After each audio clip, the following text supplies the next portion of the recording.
Já, komið í sæl, ég býð ykkur öll velkomin til 788. fundar bæjarstjórnar Mosfellsbæjar.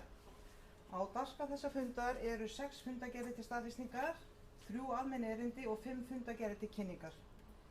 Eftir að fundarboð var sent út, barst ósk frá C-lista Viðreisnar að bæta máli undir dagskrárliðinn kosningi nefndur og ráð, sem fellur undir þennan lið almenn erindi og ég vil leita samþykkis fundarins fyrir því að bæta því við. Það samþykkt með atkvæðum allra viðstaddra, þannig að við skulum bara vinda okkur í dagskrána og fyrst til umfjöllunar hér hjá okkur er fundargerð bæjarráðs. Það er 1499. fundur bæjarráðs sem var haldinn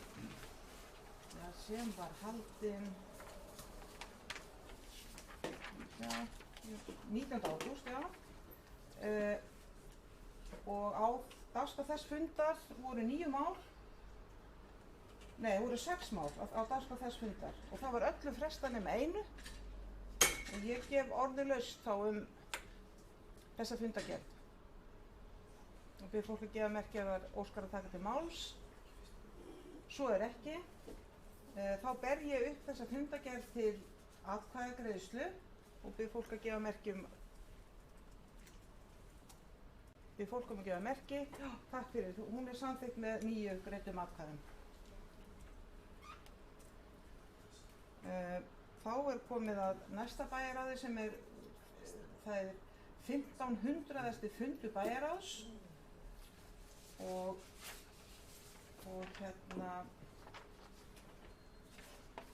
hann var haldinn 27. ágúst. Á honum voru 9 mál á dagskrá, þar af 4 frestað vegna tímaskorts. Það er að segja mál númer 5, 6, 8 og 9 í þessari fundargerð. Og þá vil ég nefna að við afgreiðslu máls númer 4 sem heitir rafrænn aðgangur almennings að málaskrá Mosfellsbæjar, í atkvæðagreiðslu féll atkvæði þannig að tillagan sem var þannig til umræðu var felld með 2 atkvæðum gegn 1 mótatkvæði, sem þýðir að bæjarstjórn þarf að greiða atkvæði þennan lið dagskrár bæjarráðs, lið númer 4. En ég gef orðið laust. Bæjarfulltrúi Stefán Ómar, gjörðu svo vel.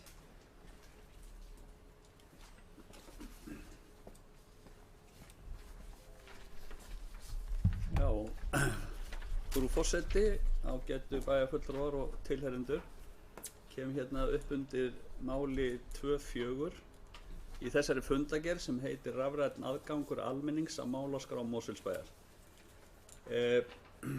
Og eins og forseti gat hérna í inngangi sínum að þá þurfa að greiða atkvæði þetta sérstaklega hérna á eftir, vegna þess að ég greiddi að sjálfsögðu atkvæði með minni tillögu sem var að birta sem sagt, eða hún var það hvernig birta mætti með rafrænum hætti upplýsingar og málaskrá Mosfellsbæjar og sem sagt í birtingunni fælist þá að birta málsnúmer og heiti þeirra mála sem í málaskráni, birta það út á vefinn okkar. Sem sagt, en þessi tillaga sem sagt var felld á fundinu með 2 atkvæðum gegn 1. Nú forseti, ég ætla aðeins að fá að segja nokkur orð þetta í viðbót og það var náttúrulega í þessari greinargerð sem var lögð þarna fram, eða minnisblað var það reyndar, samskipta- og þjónustusviðs sem var lagt þarna fram.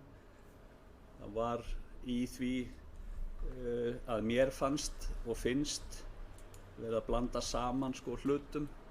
Það verið að tala sem sagt tíðrætt það í minnisblaðinu að þyrfti að skoða vel það sem birt væri, öll skjöl og gögn og svo framvegis, en mín tillaga gekk ekki og gengur ekkert út á það að birta nein gögn, þannig að það þarf einhver rannsóknir á því að mínu viti, heldur mætti birta bara málaskrána eins og segir í tillögunni með nafni, með númeri og nafni og bara punktur. Og en það vakti líka athygli mína þegar ég fór að lesa minnisblaðið að það var sérstaklega tekið fram í minnisblaðinu, og við ræddum þetta svolítið á bæjarráðsfundinum, sérstaklega tekið fram í niðurlagi minnisblaðsins að það hefði tekið 7 daga að vinna það, og og varðum þetta svolítil umræða, og ég sagði það á bæjarráðsfundinum og segi það aftur hér að mér fannst, og ég fekk það á tilfinninguna, að það væri svolítið verið að senda mér sem bæjarfulltrúa eða bæjarráðsmanni í þessu tilfelli tóninn, að maður ætti ekki að vera með svona vesinn, að það gæti tekið alltaf 7 daga og mikla fyrirhöfn og vinnu að vinna svona minnisblöð eins og þarna var beðið en þannig að mér fannst þetta mjög skrítið, og þetta var undirstrikað og þetta var feitletrað, og það urðu umræður þetta atriði á fundinum, og þetta endaði með því að sá ég svo eftir fundin að það var búið að taka feitletrun af og undirstrikunina, en þetta sem sagt efnislega þarna inni ennþá. Og og mér fannst það skrítið, og ég spurði að því hvort að þetta væri nýlunda í framsetningu á minnisblöðum, að það ætti að fara að taka þetta upp, að gefa alltaf upp hvað hefði farið mikill tími í vinnslu þeirra, og ég held ég fengi neina niðurstöðu í það, nema þá helst að svo væri ekki, það ætti ekki að gera það, en það þótt einhver ástæða til að gera það í þessu tilfelli. Þannig að mér þykir þetta miður að þetta hafi verið gert með þessum hætti, og mín upplifun af þessu var sú að mér fannst þessu atriði beint gegn mér sem kjörnum fulltrúa, og ég vil bara hafa það sagt hérna. Ég ekkert langrakinn út af þessu, ef þetta ekki viðtekin venja þá bara það svo og allt í fína, en mér þótti þetta svona einkennilegur endir á annars ágætri samantekt. Ég ekkert að gagnrýna hana öðru leyti en því að það kannski í henni eitthvað sem ég var sjálfum sér ekki að biðja útlýstingar sem ég var ekkert að biðja vegna þess að ég var ekkert að biðja eða tala það að birta til dæmis undirgögnin og svo framvegis, en það færi mörgum orðum í minnisblaðinu það, og allt í lagi, það er alveg rétt ef það ætti að birta þau, þá það annars konar prósess en ég að leggja til, en það var sem sagt ekki mín tillaga. Forseti, það voru bara svona pínlítil árétting að minni hálfu af þessu leyti til, og þú ert búin að boða sérstaka atkvæðagreiðslu þessa málsliðar. Takk. Gjörðu svo vel, Haraldur, bæjarstjóri.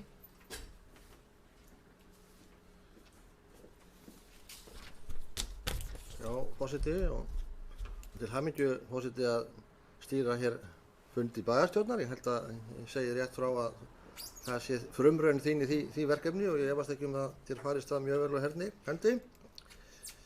En forseti, sá sem kosinn forseti er forfallaður. Ég ætla nú svo sem ekki að hafa löng orð eða langa ræðu þetta. Það liggur hér fyrir 8 blaðsíðna minnisblað frá embættismönnum, þar sem verið að þessi umsögn þetta atriði, og ég held að það megi alveg segja með réttu að hún er vönduð og vel ígrunduð, og þar sem kemur fram útskýringar á því sem síðan var tekið til afgreiðslu á bæjarráðsfundinum, þar að segja að synja tillögu bæjarfulltrúans að fara þessa leið sem hann leggur til, og færði mjög góð rök fyrir því í minnisblaðinu. Mér langaði bara aðeins að árétta það sem síðan kom fram í máli Stefáns Ómars varðandi setningu í minnisblaðinu hvað hefur tekið langan tíma að vinna þessa umsögn. Það má alveg deila það hvort að slíkar upplýsingar eigi að liggja fyrir í umsögnum sem þessum, og bara yfirleitt, og ég held að það komið fram á bæjarráðsfundinum eins og Stefán Ómar reyndar kom hér inn á áðan að það var ekki búið að breyta neinu verklagi hvað það varðar. En mér finnst þá nauðsynlegt að það komi fram af því að það er verið að vekja máls á þessu hér á opnum fundi bæjarstjórnar að það var líka öðruvísi aðferðir eða öðruvísi vinnubrögð eða öðruvísi verklag, kannski kalla bara verklag við frá fyrirspyrjanda eða frá þeim sem lagði fram þessa tillögu eftirgang með henni.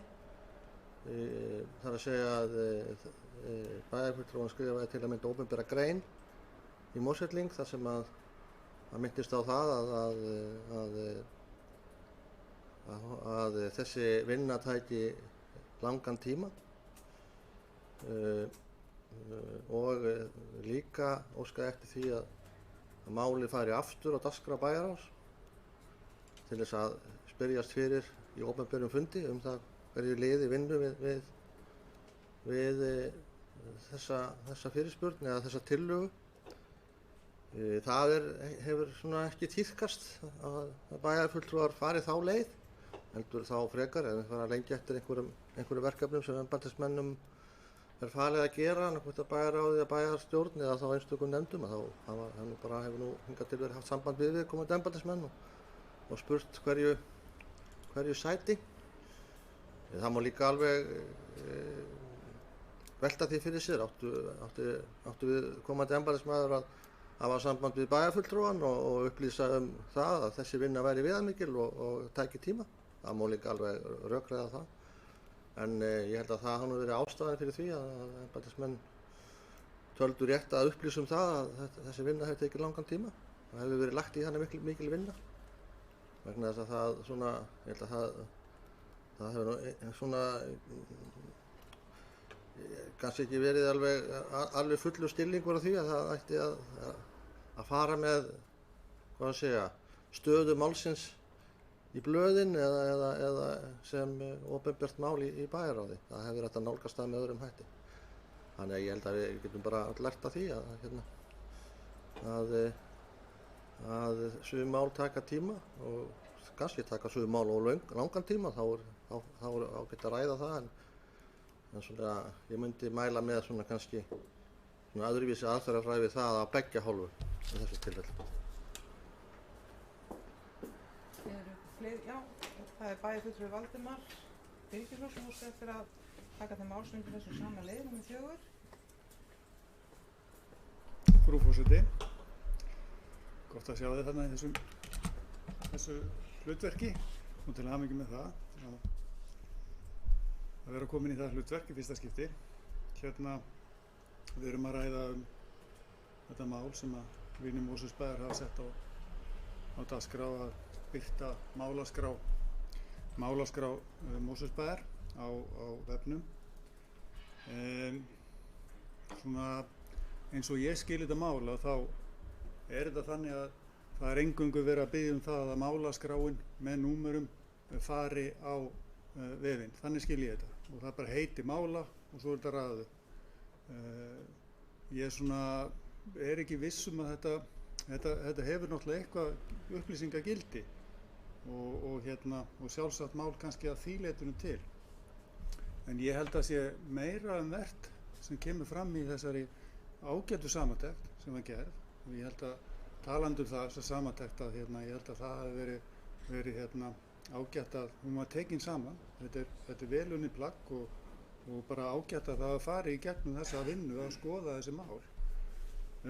Eitt af því sem kemur fram þar það verið að bæta leitarsíðu, leitarvél á vef Mosfellsbæjar og ég held að það sé til bóta og raun og veru betra fyrir hinn almenna borgara og alla sem að þurfa að leita að einhverjum ákveðnum málum, að það sé góður aðgangur að leit á málum. Vegna þess að yfirleitt er þetta þannig að þau mál sem skipta mestu máli eru þau mál sem hafa komið fyrir nefndir og ráð bæjarins.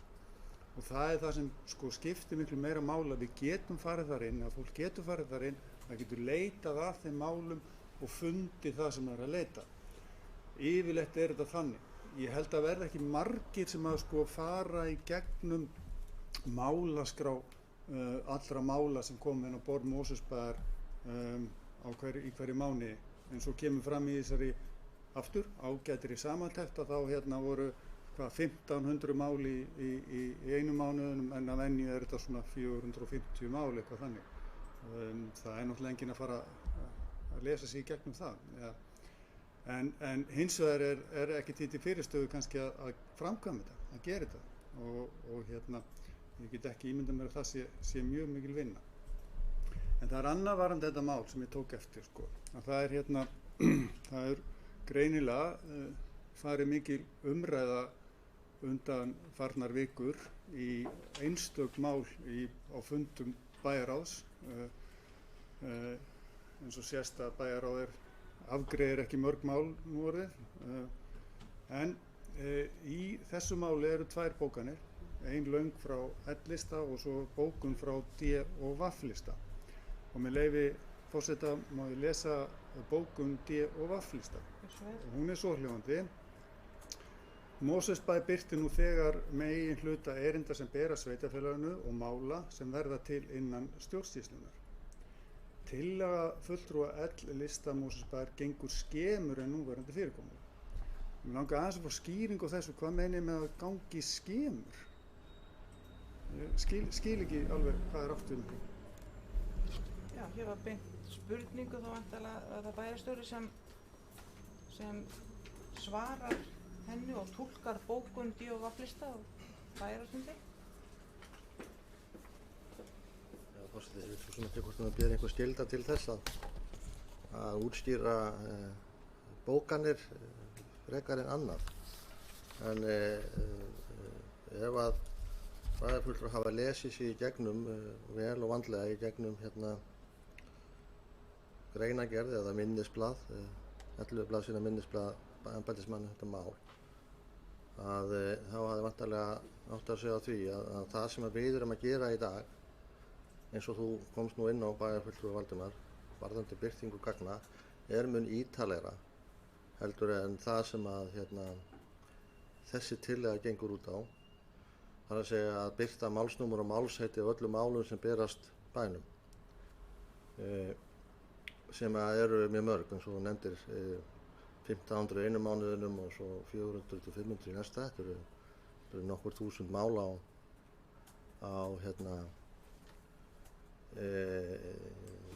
hverju ári. Og ég hugsa að slík birting eins og þessu utan sem hún tekur nú tíma, það þarf að vinna hana. Ég minnir að það hafi nú verið í minnisblaðinu lagt mat á það. Það var svona 2 daga vinna í mánuði fyrir 1 starfsmann að vinna þessi gögn. Já, við erum nú ekki alveg sammála því að það sé hægt að birta þetta alls saman, bara óunnið, óflokkað, vegna þess að þar geta verið nöfn fólks og persónulegar upplýsingar sem að koma fram í málsettum sem ekki eiga erindi á vefinn fyrir allra augum. Og slík birting myndi nú vekja upp fleiri spurningar en svör. Þar segja að þegar engin gögn fylgja þeim málum. Þess utan sem að því að það er vitnað hér í málaskrá og birtingu hennar hjá Stjórnarráði Íslands, að þá liggur fyrir að þá ættir að gera reglur þá birtingu, og það er ljóst, og eins og kemur fram í greinargerðinni af minnisblaðinu, að þá liggur það fyrir að það þurfi að takmarka þá birtingu með einhverjum hætti, vegna þess að það þurfi að vinna það frekar eða sortera frá þau atriði sem að ekki mega birtast samkvæmt persónuverndarlögum og reglum. Og það að nota þetta, það að segja lista yfir nokkur þúsund mál sem aðferðafræði við það að gera stjórnsýsluna gagnsærri, það er bara okkar skoðun og kemur að lesa út úr minnisblaðinu að það gengur skemur heldur en að það sem við þegar erum að gera í dag fyrir utan það sem að stendur fyrir dyrum að gera. Svo kemur fram í minnisblaðinu heimasíðuna þar sem þar er í gangi. Þannig að það er nú ástæðan fyrir því að þetta stendur svona í þessari bókun. og við stöndum við það. Já, einhverju fleiri sem vilja, já, það er bæjarfulltrúi Stefán Ómar sem vil koma upp og taka til máls öðru sinni lið númer 4. Gjörðu svo vel, Stefán Ómar. Takk forseti, þá getur bæjarfulltrúar og tilheyrendur. Já, þetta er merkilegt sko. Þetta orðalega gangi skemur, þetta er náttúrulega bara tómt kjaftaði. Þannig við tölum bara íslensku hérna úr ræðustólnum, forseti, fyrir ekki orðbragði. Vegna þess að ég var ekki að leggja það til að það yrði hægt að birta einstök mál sem úr málaskrá Mosfellsbæjar. Ef menn vita hvað málaskrá er yfir höfuð, ég veit það ekki. Það stóð ekki til að hætta að birta upp úr fundagerðunum. Og það var ekki tillaga mín að ný heimasíða með betri leitarmöguleikum og svo framvegis, að það ætti ekki að virkja hana þegar hún er tilbúin að sjálfsögðu. Þannig að þetta að ganga skemur, þetta er bara ruglingur sko. Og eiginlega bara til þess að drepa málinu eitthvað á dreif, held ég. Þannig er nú það bara. Og það verður bara að koma alveg skýrt fram að þetta er bara viðbót við það sem við erum að gera í dag. Þetta er annað en það sem við erum að gera í dag. Við vorum búin að vera að gera í nokkur ár, að birta fundagerðirnar okkar. Síðasta útspil við það var að birta undirgögn með málum í fundagerðunum sem var mikil til bóta og mikil framför. Og það er alveg klárt að það kemur og það verður alveg án efa lagt á sveitarfélögin eins og ráðuneytin að birta málaskrár. Það þykir mér nokkuð einsýnt að það verði og mín tillaga gekk bara út á það að við myndum bara byrja á þessu strax. Þyrstum ekki að bíða eftir því að það verði sett á okkur einhver lagaskylda þetta og þetta er mjög einfalt og ég held að það hafi komið fram í máli mínu á bæjarráðsfundinum daginn og ef það gerir það ekki þá gerir það núna. Að birta þessa málaskrá, það er sko alveg fráleitt að það sé 1,5 dagur. Það er bara fráleitt. Það tekur mun skemmri tíma og öll birting er meira og minna stöðluð. Þannig að það er mjög sérstakt ef við erum að skrifa persónulegar upplýsingar. Ég get ekki fortekið fyrir það að það komi fyrir einhver tíman. Ég hreinlega bara man ekki eftir því að við sem að birta persónu upplýsingar, nöfn geta komið fyrir, eðlilega, erindi frá Skógræktarfélagi Mosfellsbæjar, það er bara þannig og það er ekkert leyndarmál og þá vita lesendur það að þetta er erindi frá Skógræktarfélagi Mosfellsbæjar, svo ég tæki nú bara eitthvað dæmi út í loftið, en að við séum að birta einhverjar viðkvæma persónulegar upplýsingar í málaheitunum, það held ég að sé alveg fjarri lagi og ef svo væri þá væri nú hægt að tjekka það með mjög snöggum hætti áður en að málaskráin væri sett út á heimasíðuna. Þannig að eins og ég sagði áðan, það er margt ágætt í þessu minnisblaði. Ég ætla ekki að gera lítið úr því þó ég hafi ekki beðið það allt saman að það veri tekið saman með þessum hætti að þá er það gaglegt, en það var sko, við heyrðum líka æðsta embættismann bæjarins segja það í pontu áðan að það var greinilega sko, hefur farið fyrir brjóstið allavega honum að ég hafi skrifað grein í Mosfelling, auðvitað, af hverju ég var bara að upplýsa fólk það væntanlega er mér ekki bannað, ég kannast ekki við það, maður má skýra frá því allavega eigin tillögum. Ég var að gera grein fyrir því og ég sagðist bíða niðurstöðunar og allt þetta. Það var, og svo var ég svo ósvífinn að ég setti þetta sérstaklega á dagskrá til að reka á eftir. Og ég les nú bara úr þessu að þarna sé kannski komin ástæðan fyrir þessu neðanmáls í minnisblaðinu. Aðeins að láta viðkomandi vita að þetta er ekkert sérstaklega sniðugt að gera þetta. Skrifa grein og setja málið svo á dagskrá til að vera að reka á eftir því. Hverslega spölvu ósvífn er þetta? Það er best að setja þennan viðauka þarna neðst í til að aðeins að hirta viðkomandi til. Og það var bara akkurat tilfinningin eins og ég sagði hérna áðan. Ég fekk þessa tilfinningu þegar ég las þetta og ég bara fer ekkert ofan á því. Ég upplifði þetta svona sem pínlítið straff og lág mig bara hver sem vill og það er eiginlega svona æðsti embættismaðurinn bæjarstjórinn staðfesti þetta pínlítið í ræðinu sinni hérna áðan. Hann tiltók þessi 2 atriði sem að bæjarfulltrúinn hefði eiginlega bara leyft sér að gera. Forseti, takk fyrir. Bæjarstjóri, gerðu svar.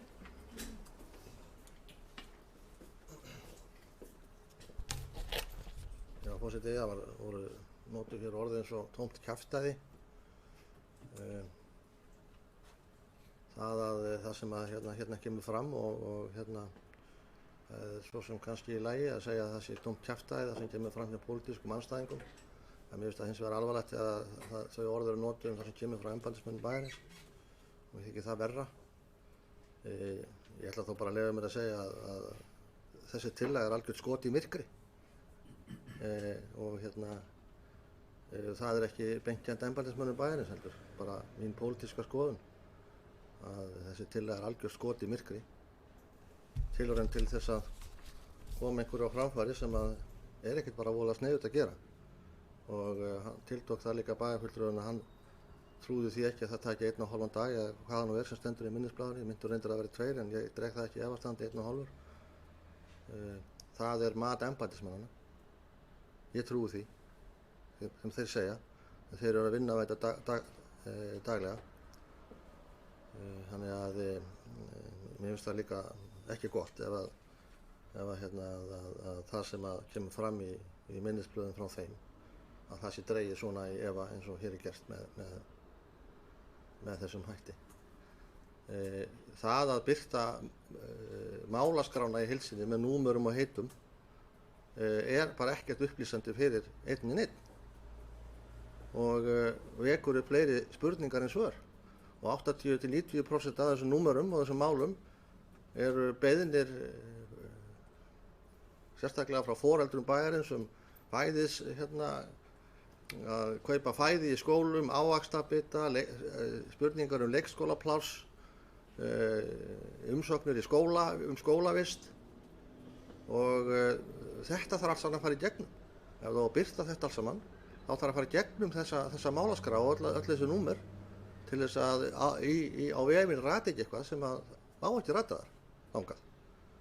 Og við stundum hér vandaða stjórnsýslu að reyna að fara hér eftir lögum og reglum, sérstaklega hvað þetta varðar, og við myndum aldrei láta ólesna málaskrá fara hér út á vefinn. Sem ekki til greina. Og þess vegna tekur þetta tíma.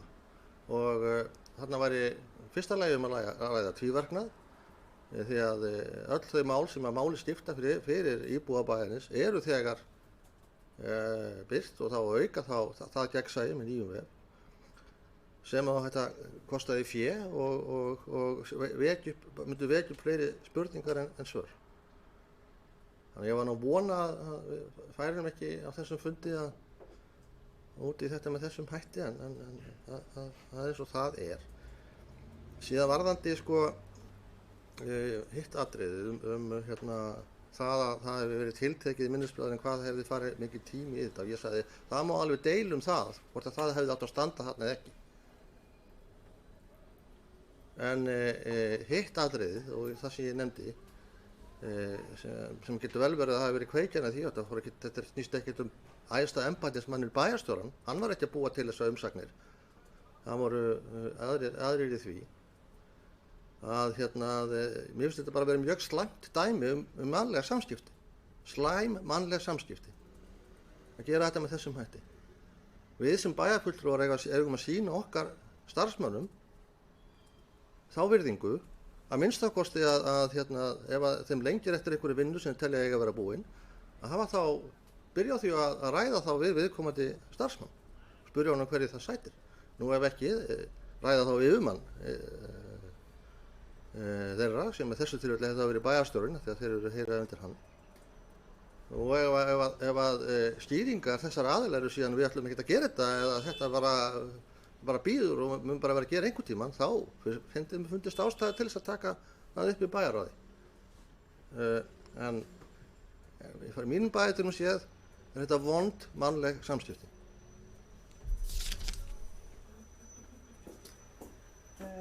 Stefán Óman, þú hefur nú þegar tekið tvisvar til máls. Ég er flutningsmaður tillögunnar og Já, akkurat, já, ég ætla það, já, ég áttaði mig ekki á því, en ég ætla að fá að segja,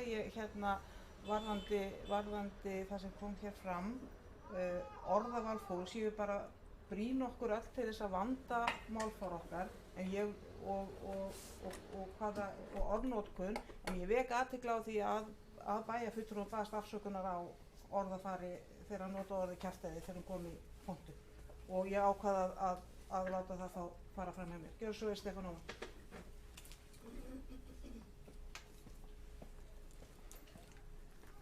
Takk fyrir, forseti, og getur bæjarfulltrúar. Já, ég baðst afsökunar því, ég auðvitað maður ekki að nota svona orð, en sko, ég notaði þó þetta orð bókunina. Og bókunin, frá hverjum var bókunin? Ekki bókunin var ekkert frá embættismönnum, ágæti bæjarstjóri. Hún var frá þér. Ég tiltók það sérstaklega. Ha? Ég tiltók það sérstaklega í minni ræðu. Já, en það er bara til að halda því til haga. Halda fundarskap hérna, einn talar í einu. Gjörðu svo vel. Já, takk fyrir, fyrsti.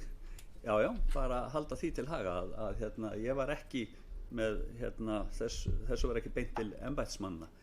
Og ég bara, þó að embættismenn með fullri virðingu fyrir þeim leggi fram minnisblöð eins og þeir hafa gert í áraraðir, að þá ég ekkert skuldbundin til þess að vera 100% sammála því. Sem betur fer þau nú þannig úr garði gerð að hvað mig varðar allavega, að þá hef ég oft sinnis sérstaklega haft orð á því. Þegar embættismenn hafa komið inn á fund til okkar, það var náttúrulega sérstaklega í bæjarráðinu þar sem verið að fara yfir alls konar blöð og fá útskýringar. Ég nú bara margoft, svo það sé sagt, haft orð á því og þakkað embættismönnum fyrir vel og skilmerkilega framlögð minnisblöð og umsagnir. En ég áskil mér auðvitað rétt til þess líka að ef að ég ekki 100% sammála öllu sem í minnisblöðunum stendur eða umsögnunum, að þá megi ég alveg ræða það og lýsa þeirri skoðun minni. Annað væri nú eitthvað bara mjög skrítið, sko. En ég veit alveg að allt svona pirrar bæjarstjóran, því að hann vill náttúrulega geta haft þessa hluti bara pínlítið svona eins og honum henta hverju sinni. En það er bara ekki þannig. Ég áskilur mig rétt til þess að þakka fyrir góð minnisblöð, en líka hafa mínar skoðanir á þeim ef það er einstök atriði þar inni sem að ég ekki fullkomlega sammála. Þannig það bara, og ég get ekki séð að sé neitt af því. En ég vildi bara árétta þetta að þessu var ekki beint til embættismannanna eins og kannski einhverjir hefðu mátt skilja. Takk fyrir, forseti. Já, eru fleiri sem óska eftir að taka til máls mál númer 4? Já, bæjarfulltrúi Kolbrún, gjörðu svo vel.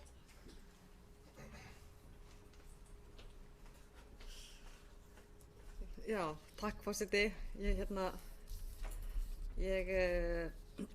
kem hér upp undir mál númer 4, frú forseti. Vil einmitt ræða þetta mál líka sem var hér lagt fram að beiðni vina Mosfellsbæjar L-lista, og við höfum öll fengið ítarlegt svar frá, eða það er að segja minnisblað, þess að búið að tala hérna fyrr í dag, og sko ég hef ákveðið að líta á þetta mál þannig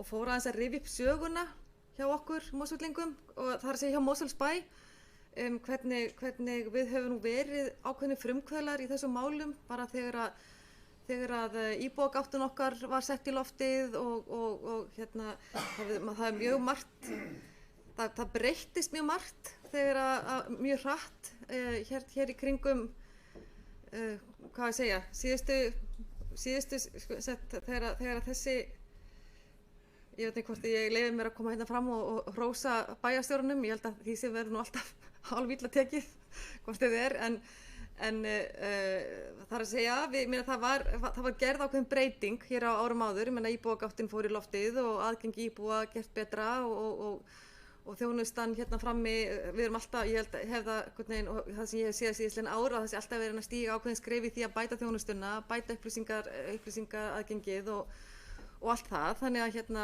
ég ger nú ráð fyrir því að bæjarfulltrúi vina Mosfellsbæjar, Stefán Ómar, sé nú bara með það eitt gott í huga að þarna sé verið að enn og aftur reyna að bæta aðgengi íbúana frekar en eins og mætti kannski túlka á það en það sé einhver persónuleg ónótindi bæjarstjóra. Ég kýs að horfa ekki á, ég vil ekki horfa á þannig en það hefði kannski mátt túlka orðin hans á þannig en ég held að verandi í þeir sem eru í þessum umhverfi í þessar opinberu stjórnsýslu, við vitum það náttúrulega að það verða miklar, við erum aftur að fara á stað í gegnum mikla breytingar, upplýsingarmiðlun alltaf verða betri, stjórnarráðið hérna, það alltaf verið að breyta og bæta hver einasta ári og eins og kemur fram í minnisblaðinu að þá er verið að smíða nýja heimasíðu fyrir Mosfellsbæ og að sjálfsögðu til þess að bæta aðgengi íbúa að upplýsingum, að þjónustunni og við búum í rafrænum heimi, við eigum að geta farið inn á heimasíðu okkar sveitafélags og sótt allar þar upplýsingar og sótt það sem okkur vantar eins og bæjarstjóri hérna nefndi áðan, alls konar sem við þurfum að skrá börnin okkar í gegnum skólakerfið og allt þetta, þannig að við erum og bara það kallar á alla daga, hvert einasta ár, þá hlýtur það að vera þannig að við erum að reyna að gera betur. Og það að þessi heimasíða sé fyrir loftið er hluti af því. En hvort að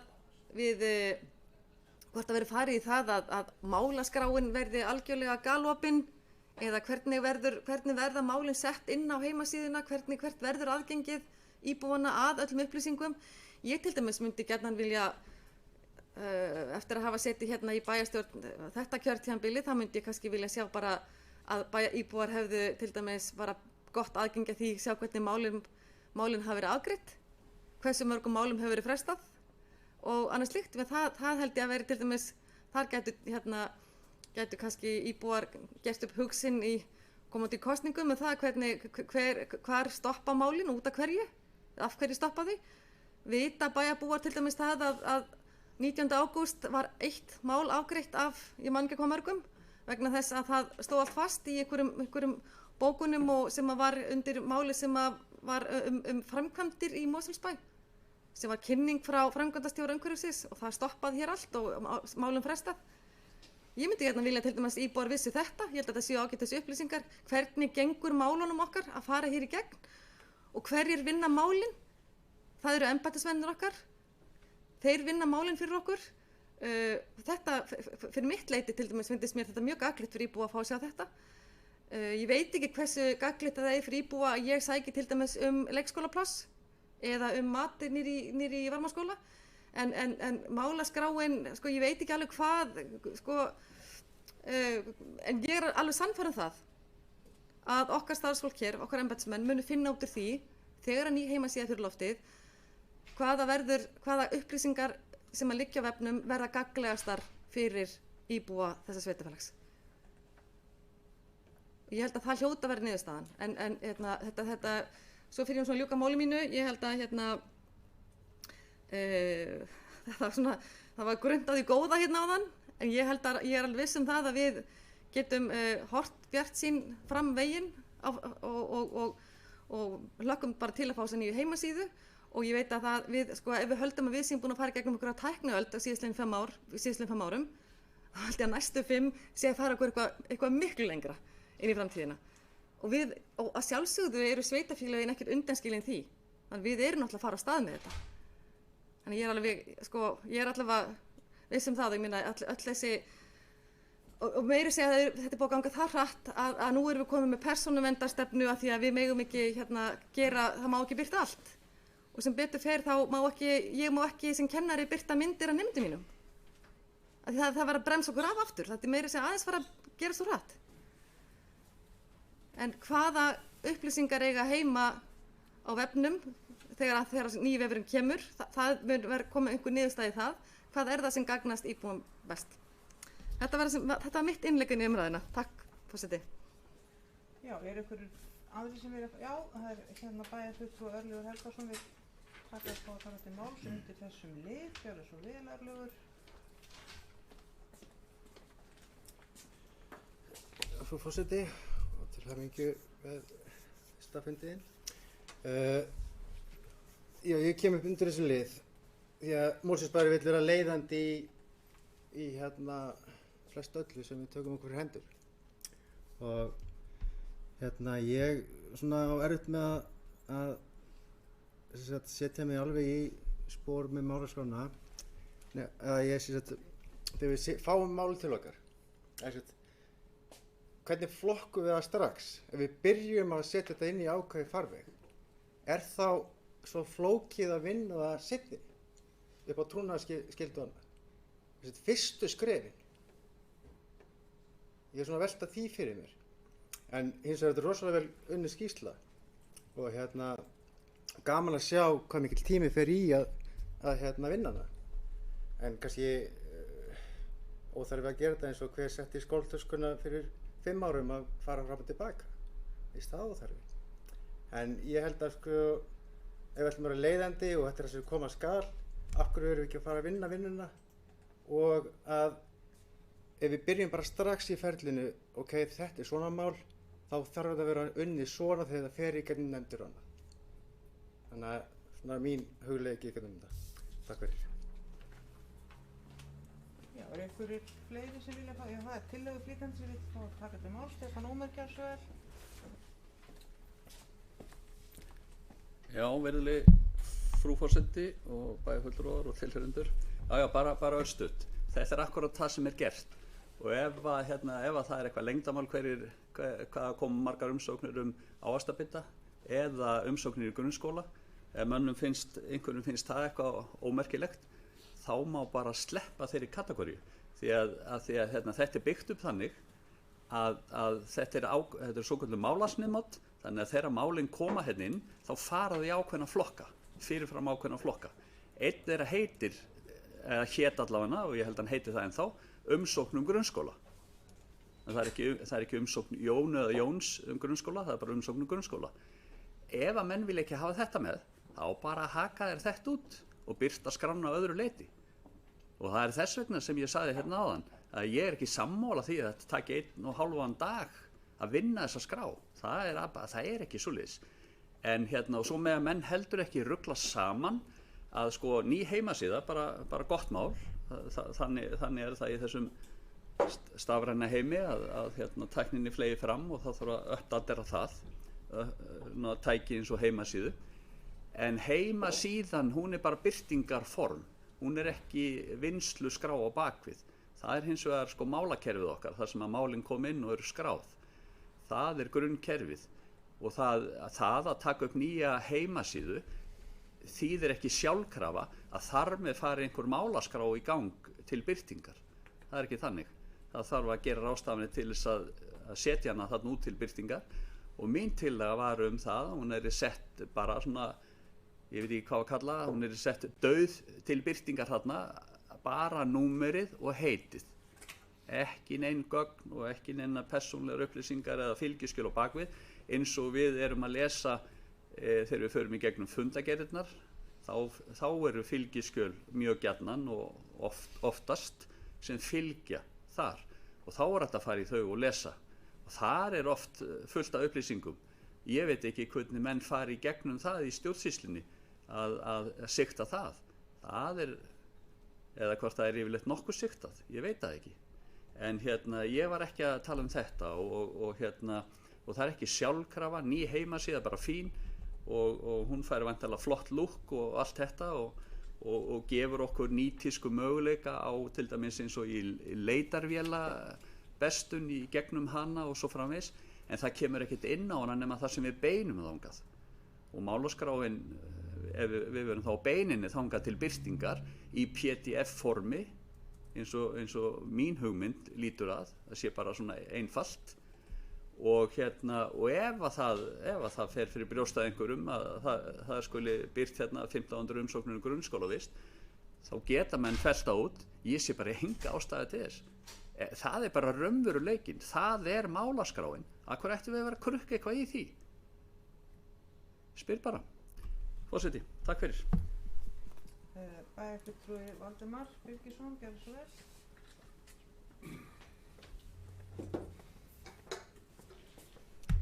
Forseti, bæjarfulltrúar. Ég aðeins ruglaður í rýminu hérna, hvað þetta gengur út á. Ég hélt að þetta gengi út á það að birta öll mál. Það kæmi bara á heimasíðunni umsóknum skólavist Valdimar Birgisson, eitthvað slíkt. En núna mér að skiljast að það komi þá bara 570 umsóknir skólavist. Eitthvað þannig, að þetta sé yfirlit mála en ekki hvert mál fyrir sig. Það eru svo sem upplýsingar. En ég endurtek það sem ég sagði áðan að ég held að það sé miklu meira virði að það sé auðveldara að leita að upplýsingum í málaskrám heldur en þessar upplýsingar. Þessar upplýsingar ekki að trufla neitt. Það sem ég var að spyrja áðan varðandi bókun D og vafflista. Ég átti að mann alltaf því að þú voru að meina það að þessi tillaga gengur skemur heldur en það kerfi sem við erum með í dag og það er rétt, þá gerir það. En þessi tillaga náttúrulega hugsuð sem eitthvað viðbót við það kerfi. En ég sé, það sem ég hræddur og ég skildi þetta þannig að það kæmi þarna fram mál ef ég að fara að sækja mötuneyti eða eitthvað sérþarfi fyrir barnið mitt, að þá komi fram það mál og nafni mitt á heimasíðu. Og það finnst mér alveg ótækt. Þannig skildi ég þetta. Ef það er þannig að það komi fram bara 40 umsóknir breyting á fæði eða mötuneyti, þá er það svo sem allt í lagi. Og það líka kemur fram í þessari skýrslu að þetta með starfsmannamöppur einstaklinga vegna launadeildar. Ég geti trúa því það sé viðkvæm mál sem þú vilt ekkit að fólk sé að hamast í. En ef þetta bara það, bara þessi vinna í sjálfu sér sem er gerð þarna af starfsmönnum bæjarins í þessari skýrslu sem er tekin saman, þessu minnisblaði, þessu ágæta minnisblaði sem margótt hefur komið hérna fram, að þá er það vinna sem greinir hvers konar mál eru á dagskrá bæjarins sem kom inn á bæinn. En ég sé ekki alveg hvaða svona upplýsingagildi það hefur og endurteka miklu meira virði að við getum farið og fundið þau mál sem skipta máli. Og þau mál eru nú yfirleitt koma fyrir í nefndum og ráðum bæjarins. Takk fyrir. Bæjarfulltrúi Kolbrún hefur beðið orðið öðru sinni, gerðu svo vel bæjarfulltrúi Kolbrún. Já, takk forseti. Ég ætla nú að leyfa mér að svara bæjarfulltrúa Ellista Stefán Ómari það að sjálfsögðu veit ég það að þó það fari hér ný heimasíða í loftið þá birtist ekki málaskráin upp úr þurru. Þó að bæjarfulltrúin sé mjög vel inn í málum og hafi langa reynslu og þá hér hjá Mosfellsbæ, mikla þekkingu, hafandi starfa hér, þá er það náttúrulega ekki þannig komið fyrir hjá öllum öðrum bæjarfulltrúum. Við höfum bara sama aðganga, öll hér að sama aðganga málum eins og hverjir aðri bæjarfulltrúar og íbúar. En það sem ég vildi líka segja, að þegar kannski fyrst með klárum með heimasíðuna, það er kannski nákvæmlega sem bæjarfulltrúi Valdimar sagði áðan með það leitarvélin verður betri og allt aðgengi verður betra en ekki það að málaskráin poppi bara allt í einu upp bara síg svona. Þetta er allt sem að þarf að skoða og ganga frá málum þegar að því kemur. En það er eitt sem að fór og kannski það sem að bæjarfulltrúi Valdimar líka segja, menn að við höfum líka íbúagáttina undir okkar mál, það sem að við höfum að hafa aðgengi að okkar eigin málum, en svo er annað sem kom upp í huga mér, að ef við ætlum að fara að birta, ef að það væri nú þannig að málaskráin er byrt alveg óbreytt, að þá hugsa ég, eða það að segja ekki óbreytt, við fyrir aldrei að breyta henni, heldur bara að öll mál muni birtast.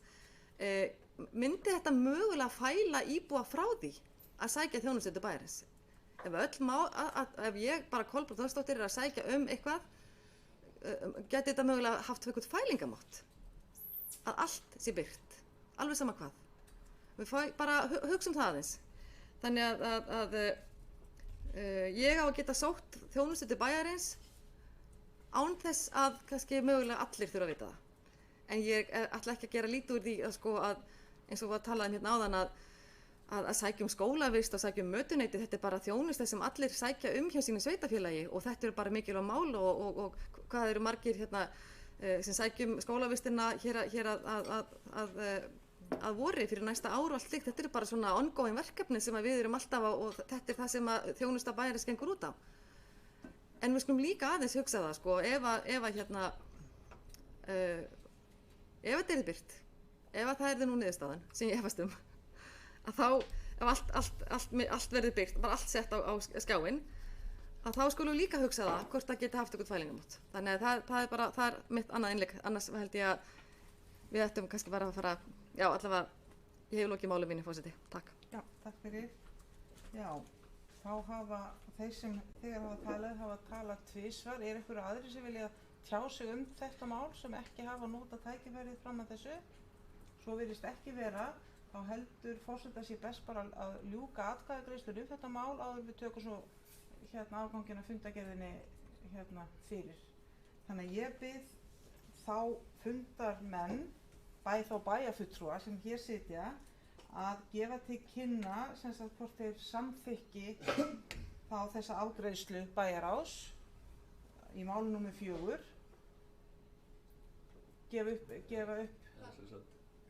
Ég var svo eini sem samþykkti tillöguna, þeir greiddu atkvæði gegn. Já, en afgreiðsla bæjarráðs er, það er hún sem ég er að spyrja að það er sem sagt að meirihluti bæjarráðs felldi tillöguna, þannig að við erum að greiða atkvæði afgreiðslu bæjarráðs, ekki tillöguna sjálfa. Þannig að allir séu á sömu blaðsíðu með það, þannig ég spyr aftur að biðja þá sem að samþykkja afgreiðslu bæjarráðs að rétta upp hönd og gefa til kynna ef þeir eru sammála henni, og það eru 2, 4, 5 atkvæði, er einhverjir á móti, það eru 2 atkvæði og 2 sitja hjá. Er það ekki 9 manns? Forsetinn er dálítið óvanur í hlutverkinu. Já. Heyrðu, þá erum við búin að ljúka hér umræðu og afgreiðslu á máli númer 4 í 1500. fundargerð bæjarráðs, og ég vil nú endilega koma því hér að það hefði verið tilefni til þess að hafa köku á þeim fundi, en mér skilst að svo hafi ekki verið. En ég svo sem sit ekki þessa fundi, þannig að þetta er sársaukalaust af minni hálfu. Jæja, þá standa eftir þá standa eftir á þessum bæjarráðsfundi voru 9 mál, þá var 4 frestað, þannig að það eru 5, það eru 4 sem er enn til umræðu á þessum fundi, og nú höfum við orðið bæjarfulltrúi Ásgeir Sveinsson, gjörðu svo vel. Og hvaða mál er það? Vill forseti spyrjum? Mál númer 2. Mál númer 2. Aukin heilsuefling fyrir eldri borgara. Stemmir, forseti bæjarfulltrúar, kem hér upp undir máli númer 2 í bæjarráði, aukin heilsuefling fyrir eldri borgara. Á þessum bæjarráðsfundi var samþykkt að bjóða heilsueflandi námskeið fyrir eldri borgara í samræmi við fyrirliggjandi minnisblað. Aðeins að vekja athygli á þessu ánægjulega máli sem var samþykkt á þessum bæjarráðsfundi. Það var í bæjarstjórn hér 21. apríl síðastliðinn, þar sem var samþykkt bókun fulltrúa D- og V-lista eftirfarandi tillögu. Með leyfi forseta vil ég fá að lesa hana. Já, gjörðu svo vel. Bæjarstjórn felur framkvæmdastjórum fræðslu- og frístundasviðs og fjölskyldusviðs að kanna möguleika á frekari heilsueflingu fyrir eldri borgara í Mosfellsbæ. Þar verði sérstaklega að skoða hvort bjóða skuli upp á heilsueflingarnámskeið fyrir eldri borgara. Þar verði meðal annars horft til þess að nýta þá aðstöðu sem til staðar er í íþróttamiðstöðina Varmá og þá fjölbreyttu aðstöðu sem þar í boði. Skoða verði hvort slík viðbót við það góða starf sem unnið í þágu eldri borgara bæjarins verði best gert í samstarfi við íþrótta- og tómstundafélög bæjarins, einkaaðila eða bænum sjálfum. Niðurstaða þessara skoðunar verði send bæjarráði til umfjöllunar. Og það sem ég vildi vekja athygli á, að það liggur þá fyrir niðurstaða í þessu máli, en vildi kannski nefna það fyrst að þó svo að það sé að koma viðbót við starf eldri borgara í Mosfellsbæ, þá er Mosfellsbær fyrsta bæjarfélagi sem státar að því að hafa verið heilsueflandi samfélag, heilsueflandi bæjarfélag, og það hefur verið lögð mikil áhersla eins og við vitum á heilsueflingu í Mosfellsbæ í mörg ár og hefur verið mjög gott starf að mínu mati fyrir alla aldurshópa þar, og þar að sjálfsögðu heldur það áfram í stækkandi bæjarfélagi og auðvitað með aukinni áherslu á lýðheilsu og hreyfingu hjá öllum aldursflokkum. Nú, þessi aukna áhersla, hún er ekki síst í hópi þá eldri einstaklinga sem eru þá, við getum alveg farið bara niður 60 plus eða 67 plus, og það hefur orðið mikil bylting og mikil sprenging í hreyfingu fyrir þennan aldursflokk á undanförnum árum, og er það auðvitað bara mjög jákvætt, og það mun halda áfram með mikil aukningu í þessum aldurshópi sem hefur verið í gangi og er framundan. Nú, það er ekki sístur á þessu kjörtímabili það sem hefur verið að auka í þessa breiðu flóru sem er í boði fyrir eldri borgara í Mosfellsbæ, og má þar nefna samstarfið World-Class, þar sem var farið í námskeið fyrir eldri borgara. Það var gerður samningu við golfklúbbinn varðandi aðstöðu bæði inn og út í púttaðstöðu fyrir eldri borgara þeim að kostnaðarlausu. Það var tekin upp frístundu ávísun fyrir eldri borgara og fleira mætti telja í þessu sambandi. Þessi tillaga sem var samþykkt á þessum fundi þessa bæjarráðs lítur að því að það verður farið í því að búa til 12 vikna námskeið sem er að hefjast bara núna á næstu dögum, þar sem að íþróttamannvirkina Varmá verða notuð í aðstöðu fyrir þessa hópa fyrir hádegi, og þar erum við með bardagasali og þar erum við með fimmleikasal og þar erum við með fellið og auðvitað úti aðstöðuna sem er hér allt umkring, og það er búið að fá til þessa starfa mjög öfluga einstaklinga, þjálfara sem hafa verið að starfa með eldri borgurum í Mosfellsbæ, og er það mjög gott að það náðist samningar við þá. Nú, eftir þessar 12 vikur að þá verður þetta metið, þetta samstarf og hvernig til tókst, og ég er sannfærður það að þetta er bara byrjunin á því að halda þessu starfi áfram sem bætist við mjög gott starf eins og ég sagði í þessum geira í Mosfellsbæ. Nú, síðan má kannski nefna það líka að það er í farvatninu og áhugi hjá öllum aðilum sem að þessu starfa að útvikla þetta ennþá frekar, og þá erum við að tala um að fá heilsugæsluna til liðs við þetta ágæta starf sem er hér í Mosfellsbæ, og þá erum við bæði að tala um með fræðslu sem að lítur að til dæmis næringu og síðan andlega þættinum og ýmsu öðru, og síðan það bara svona heilsufarsmælingum sem að hafa verið í gangi meðal annars í þessu verkefni í World-Class, og þær hafa gefist mjög vel. Nú, eins og við vitum að þá hefur koronaverufaraldurinn komið í veg fyrir að fólk hafi getað hreyft sig og talað um það að eldri borgarar hafi verið einangrast í þessum aðstæðum. Þess vegna er mjög mikilvægt og aldrei mikilvægara heldur en nú að fá þetta fólk af stað aftur og virkja það, vegna þess að það er gríðarlega mikilvægt bæði andlega, félagslega og auðvitað líka bara svona rekstrarlega fyrir ríki og sveitarfélög að halda þessu fólki eins hress og við getum, eins og bara fyrir alla aldurshópa eins og við þekkjum. Þannig að ég vil bara vekja athygli á þessari samþykkt og veit að bæjarstjórn tekur auðvitað heilshugur undir það að þetta er hið besta mál, og nú er það bara okkar að kynna þetta eins vel og hægt er og fá eins flesta að borðinu til þess að taka þátt eins og hægt er, og þá er ég vissum að þessi tilrauna verkefni sem til 12 vikna það er komið til að vera. Takk fyrir. Já, eru fleiri sem vilja taka máls undir þessu lið nú 2? Já, það er bæjarfulltrúi Ölviður Helgason, gjörðu svo vel.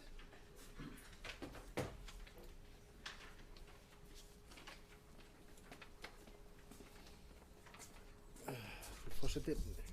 Já, ég tek heilshugar undir með Ásgeiri, þetta er frábært framtak, og íþrótta- og tómstundunefnd var fékk kynningu hjá hérsambandinu okkar og íþróttafélagunum í Kópavogi, HK, Gerplu og Breiðablik og og Kópavogsbær. Það var mjög fróðlegt erindi og á þeirri kynningu þá er þetta sem sagt verkefnastjóri sem er á vegum Kópavogsbæjar að hann sér þetta í samstarfi við íþróttafélögin og þá geta þeir samnýtt þjálfarana. Það var svona mjög spennandi og sem sagt formaður ÖMSK og hann var tilbúin að koma meira til sem sagt að kynna þetta enn frekar. Þannig við ættum að nýta það sem sagt í framhaldinu að grípa boltan og skella okkur alveg inn í þetta. Þannig frábært framtak. Já, og Kolbrún Þorsteinsdóttir, bæjarfulltrúi, gjörðu svo vel. Já, takk forseti. Ég vil koma upp til þessu sama máli og segja kannski bara bæta örlítið við þetta sem var farið svo ágætlega yfir hérna áðan. Þetta verkefni sem við erum að fara á stað með núna er vissulega bara algjörlega til fyrirmyndar og kannski má segja að þetta sé í framhald af mjög góðu starfi sem hefur unnið hérna og ég man þegar ég var kölluð hér inn í vinnuhóp, ég held að það hafi verið 2007 eða 2008 sem var á vegum lýðheilsustöðvar og þetta var sem samstarfsverkefni lýðheilsustöðvar og Mosfellsbæjar sem hét allt hefur áhrif einhver með sjálf. Satt hér nokkra fundi og það var þeim árin sem við fengum skólana, þetta er 2007, líklega 2008.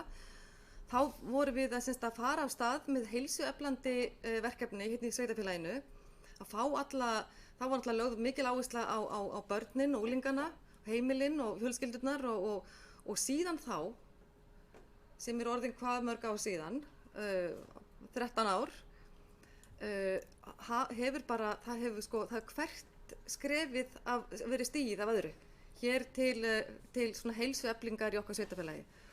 Og núna er náttúrulega fókusinn á eldra fólk og það liggja fyrir margar skýrslur og rannsóknir það að mögulega og vonandi verðum við kannski vonandi öll kannski verðum við bara 100 ára, hvað veitum við, og við þurfum að halda heilsu og hvað gerum við til að halda heilsu, að við þurfum að bæta líf okkar og þetta er náttúrulega einn þáttur í því og þannig að og þá má ekki gleyma því heldur, það er annað verkefni sem hefur verið hér í gangi sem fór af stað þessum árum þegar við vorum að setja þetta, komið þessu allar laggirnar og Mosfellsbær fær fyrst sveitarfélag á landinu að flagga hér heilsueflandi samfélagsfánanum, fyrsta sveitarfélagið og þá sem sagt í framhaldi af því þá er heilsuklasinn stofnaður en það er hellingur búið að vera að gerast og núna bara að fá til dæmis núna þegar bærinn stækkar og við erum að fá inn í fyrirtæki inn í sveitarfélagið eins og World Class og fá þessa stórkostlegu íþróttamiðstöð sem að Lágafellið er og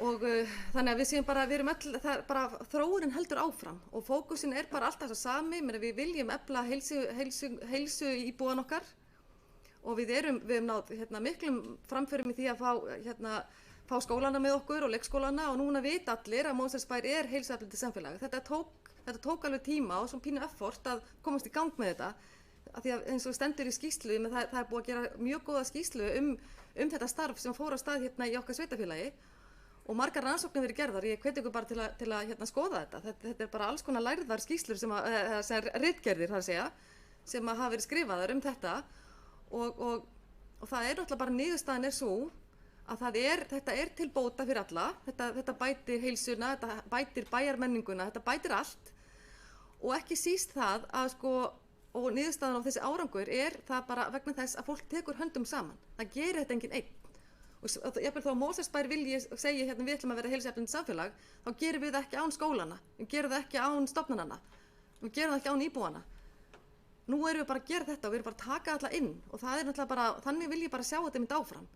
Og núna er fókusinn á landinu er á eldri borgara og eldra fólk að við viljum bara, það er fjárhagslega hagkvæmt að við séum að setja fókusinn á eldra fólk núna því að við hefum búin að vera með fókusinn á börn og unglinga og það er svona alls konar kannski meiri að fókus á andlega heilsu varðandi unga fólki okkar núna. Við erum búin að lenda í síðan hefur orðið hér bankahrun og það er komið faraldur og við þurfum bara einhvern veginn að fara í gegnum alla þessa skafla og þannig að og hér erum við enn að bæta okkur og bæta heilsu íbúana og þannig að ég bara fagna þessu sérstaklega og gott að fá fólk í samstarf við okkur og ég held að það sé mjög mikilvægt og þannig að þetta er bara svona það sem ég vildi segja frá í þessu varða þetta erindi og ég meina karlar í skúrnum og það er alls konar svona verkefni sem við höfum sett á laggirnar með því ég var formaður fjölskyldunefndar, já, þá var það verkefni sett á laggirnar, fór það á stað og það er bara, við vissum að að konur og karlar hafi ekki sem áhugamál, það er ekki sama sem að þetta fólk, þannig karlar í skúrnum var niðurstaðan og þannig að við erum búin að gera helling og bara vonandi að íbúar taki þátt og bara eins og var nefnt náðan varðandi það að fólk einangrist. Það er aldrei meiri hætta eins og í dag að fólk einangrist, jafnvel fólk á öllum aldri á erfitt með að koma aftur út eftir að hafa verið lengi heima eftir heilt ár í heimsfaraldri. Hvað þá fólk eldra en 60 eða 70 ára sem að ættingjar þora varla heimsækja eða er orðið mjög einangra þannig að það er einmitt mjög mikilvægt að ég hef ekki áhyggjur af svona hressa fólkin okkar. Þeir sem að virkilega taka þátt og eru jafnvel ekkjur og eklar. Það er til dæmis fólk sem á í mjög mikilli hættu að einangrast. Hjón minna eða þeir sem eru bara einstæðingar, eru fráskildir eða hvað það er fólk í meiri hættu að einangrast heldur en þeir sem eiga drífandi maka. Það er alltaf annar aðilinn sem meira drífandi hinn.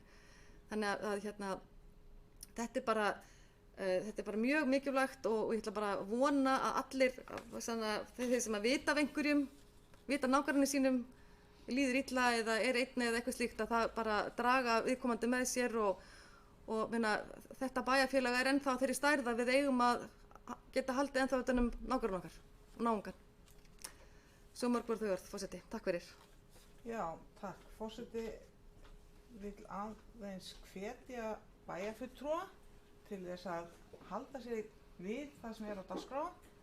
Hér hefur verið mjög góð yfirferð samt yfir hvað hefur verið vel gert hér í bænum en það sem við erum að ræða hér núna er tillaga að setja á 12 vikna heilsueflandi námskeið fyrir eldri borgara.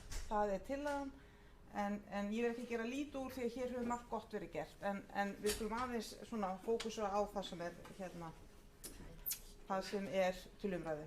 Afsakið forseti. Eru fleiri sem vilja að taka til máls 12 vikna heilsueflandi námskeið á vegum Mosfellsbæjar? Jú, bæjarfulltrúi Stefán Ómar, við ræða það námskeið. Já, frú forseti, ágætu bæjarfulltrúar og tilheyrendur. Aukin heilsuefling fyrir eldri borgara. Og það var nefnt hérna áðan að nú þurftum við bara að kýla á þetta og kynna þetta. Ef við værum að birta málaskrána, þá væri þetta bara efst á henni. Aukin heilsuefling fyrir eldri borgara. Og menn þyrftu ekki að velkjast í vafa hvað væri í gangi. En ég vil bara eins og þeir sem hafa tekið hérna til máls lýsa ánægju minni með þetta, en það studdi ég þetta heilsugar að þetta 12 vikna prógram fær í gang. Þetta sé bara mjög gott innlegg við margt sem hefur verið vel gert og margt sem við þurfum að gera í framtíðinni líka. Við þurfum að náttúrulega vera sívakandi fyrir tillögum og tækifærum til heilsueflingar, ungra sem aldna og ekki síst þeirra sem eru náttúrulega kannski farnir að eldast vegna þess að þá er það meira virði, þá er það meiri þörf á því að halda hreyfingu og andlegri heilsu. Þannig að ég vildi nú bara segja þetta, frú forseti, að ég er ánægður með þetta og vonast sannarlega eftir því að þetta takist vel. Takk. Eru fleiri sem óskast að taka til máls 12 vikna heilsueflandi námskeið fyrir eldri borgara? Svo er ekki. Er einhver önnur mál sem fólk vil ræða í fundargerð þessu bæjarráðs? Takk fyrir. Svo virðist ekki vera, þannig að við göngum þá bara til atkvæðagreiðslu fundargerð bæjarráðs 1500 fundargerðina og ég bið fundarmönnum að gefa til kynna hvernig eru stendur gagnvart henni og það er, hún steinliggur með 9 atkvæðum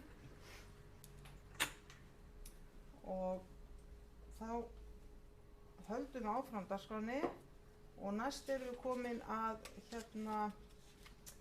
lýðræðis- og mannréttindanefnd. Það var 20. fundur lýðræðis- og mannréttindanefndar sem var haldinn 17. ágúst. Á þeim fundi voru 2 mál á dagskrá og ég gef orðið laust þá fundargerð. Það kveður sér engin hljóðs, þannig ég bið fundarmönnum að gefa til kynna samþykki sitt fundargerðina og hér eru hvað margar hendur á lofti. Það eru 9, takk fyrir. Og þá vindum við okkur beint í umhverfisnefnd Mosfellsbæjar sem fundaði 19. ágúst. Þar voru líka 2 mál á dagskrá og ég gef orðalaust þá fundargerð. Bæjarfulltrúi Örlygur, gjörðu svo vel. Er það mál 1 eða 2? Það er mál umhverfisnefndinni. Já, 1. Frú forseti, kemur undir lið 4.1, umhverfisviðurkenning á Mosfellsbæjar fyrir árið 2021. Ég kom bara upp til þess að óska til hamingju með fallegan garð þeim Elvu Huld Haraldsdóttur og Matthíasi Helga Júlíussyni Einisteig 9. Þannig að skemmtilegu garður og vel settur upp. Takk fyrir.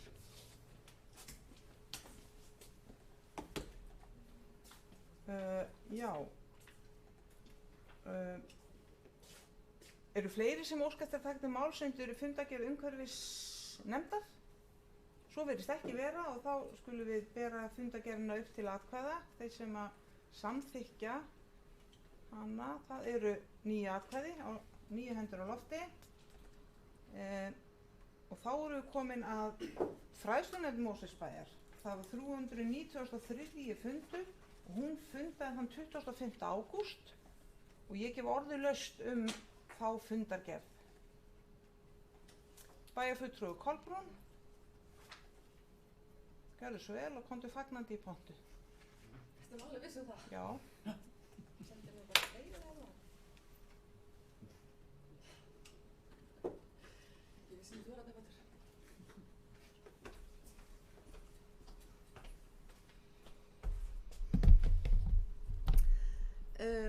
Já, forseti, takk fyrir. Ég kem hér upp sem undir fundargerð fræðslunefndar. Þar voru einmitt nokkur mál dagskrá. Mig langar kannski að byrja bara hér á máli númer 1. Það málið heitir innritun í grunnskóla Mosfellsbæjar og það kannski bara það sem mig langar að segja að svo innritun hefur gengið vel og það er kannski það sem fólk vil helst ræða, vita það er varðandi það að koma þeim 804 börnum sem eru í leikskólanum okkar öllum fyrir í okkar þjónustu, okkar úrræðum sem hér í boði fyrir þennan aldursblokk og eins og kemur þarna fram að fyrir leikskólabörn þar að segja og eins og kemur þarna fram að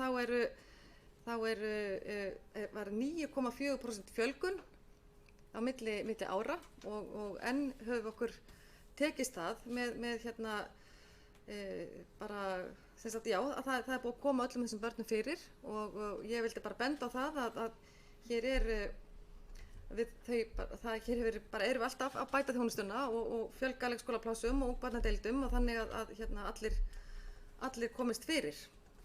Og eins og kannski stendur þetta kannski varðandi grunnskólana að nú í ár verða 1888 börn í grunnskólanum okkar. Þannig að það er orðið, og Lágafellsskóli orðin stærstur með 645 börn, eða nemendur. Þannig að þetta er töluverður fjöldi og þannig að og bara öll leikskólabörnin okkar komin inn, þannig að enn geti staðið hér uppi og flagga því sem vel er gert og ég mun aldrei hætta því, frú forseti. Takk fyrir. Forseti gerir ekki athugasemdir við það að því sé flagga sem vel er gert að það fellur af því máli til umræðu er á hverju sinni. Forseti hefur ennþá opna mælendaskrá ef einhverjir aðrir vilja taka til máls annaðhvort þetta sama mál eða eitthvað annað af þeim 9 málum sem voru á dagskrá fræðslunefndar þennan ágæta dag. Ég ætla að gefa smá frest ef að fólk er að renna yfir fundargerðina.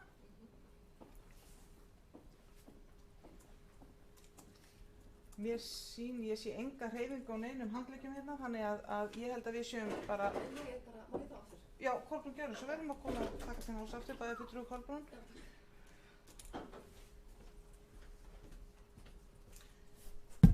Já, forseti. forseti, þá ger ég ráð fyrir að þú verðir svona ströng við fleiri hér við þetta borð framvegis. Ég reyni að vera samkvæmsalur með Takk fyrir það. ágæti bæjarfulltrúi. Já, takk fyrir það. Ég er með svo gaman að segja frá því sem vel gert. Og ég veit að þú átt alveg hellingi í þessu líka. Það sem að ég vil koma hér upp undir máli númer, það er númer 6, erindi frá Samos, heitir það.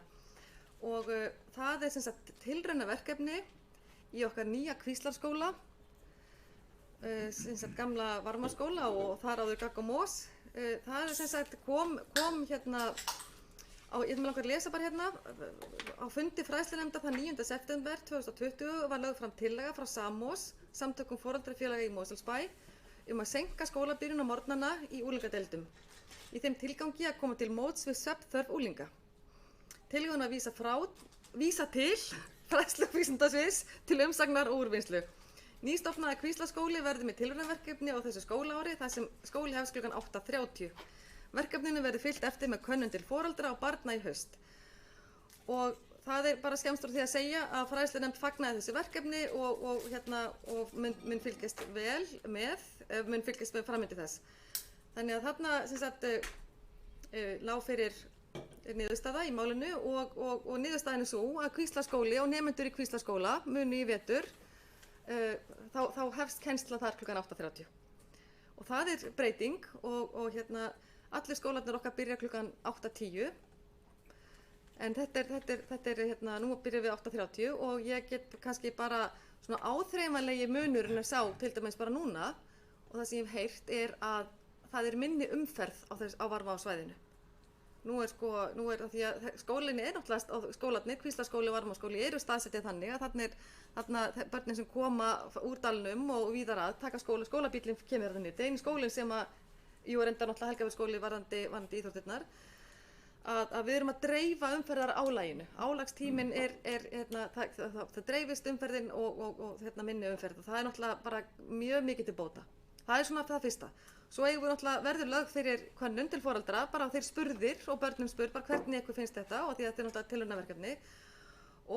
En ég veit það til dæmis að ég þekki til margra skóla þar sem að nemendur byrja 8:30 á morgnana og það hefur engin skóli bakkað með það aftur. En ég skal ekki segja hvernig niðurstaðan þessu verkefni verður. En þetta er bara ánægilegt og við erum enn og aftur við, og ég bara aftur segja, ef ég má forseti kannski aðeins koma með örlitla söguskýringu það hversu sveigjanleg við erum, við erum alltaf, skólakerfið á ekki að vera meitlað í stein, við erum alltaf að vera að breyta og bæta og prófa og hvað hentar betur og hvað hentar betur þetta í svona á nýjum ári, við viljum alltaf gera þetta öðru sig og fara náttúrulega fyrst og fremst, þetta er ósk foreldra sem að við erum að bara farin fóru í gegnum kerfi til skoðan og þetta er niðurstaðan og mér finnst það bara mjög jákvætt og þannig að ég vildi bara svona benda á þetta að þessa breytingu á skólabyrjun sem eru kannski jafnvel góðar fréttir. Takk forseti. Já, takk fyrir. Bæjarfulltrúi Valdimar Birgisson hefur óskað eftir að taka til máls undir lið númer 6, gerir ég ráð fyrir. Gjörðu svo vel.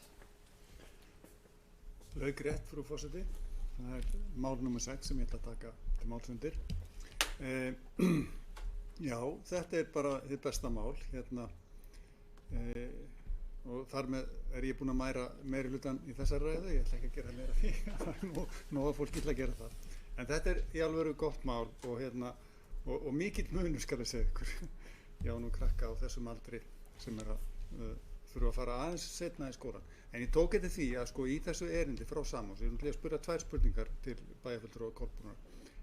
Það er beðið að skólinn byrji 8:50.